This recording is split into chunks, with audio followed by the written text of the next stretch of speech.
La bourse de Paris est en hausse à la mi-journée, une évolution sur de nouveaux pics de plus de 20 ans, à la veille de la réunion du comité de politique monétaire de la Fed.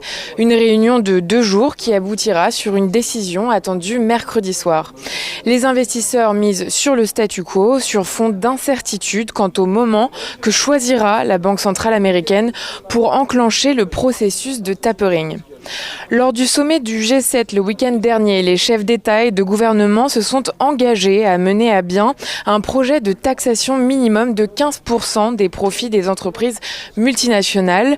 Il a aussi été convenu de fournir aux pays à faible revenu plus d'1 milliard de doses de vaccins contre le Covid-19. Sommet lors duquel Boris Johnson a mis en garde contre l'accélération des infections au variant Delta, aussi appelé variant indien. Le Premier ministre doit s'exprimer aujourd'hui quant à la levée des dernières restrictions sanitaires au Royaume-Uni. À compter du 21 juin, il devrait annoncer un report de 2 à 4 semaines. S'agissant des statistiques, la production industrielle dans la zone euro pour le mois d'avril a augmenté de 0,8% contre une hausse attendue de 0,4%. Du côté des valeurs, à présent, Global Bioenergies lance la marque de maquillage Last.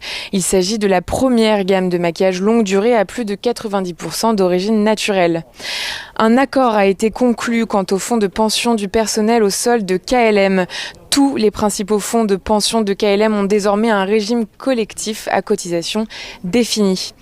Canal+, filiale de Vivendi, a décidé de se retirer de la Ligue 1 de football, un choix qui s'imposerait après la décision de la Ligue professionnelle d'attribuer au groupe Amazon la plus grande partie des droits de diffusion de la compétition.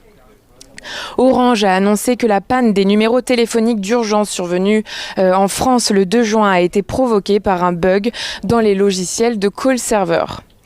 Le fournisseur de services cloud français OVH devrait annoncer aujourd'hui son intention de coter à Euronext Paris.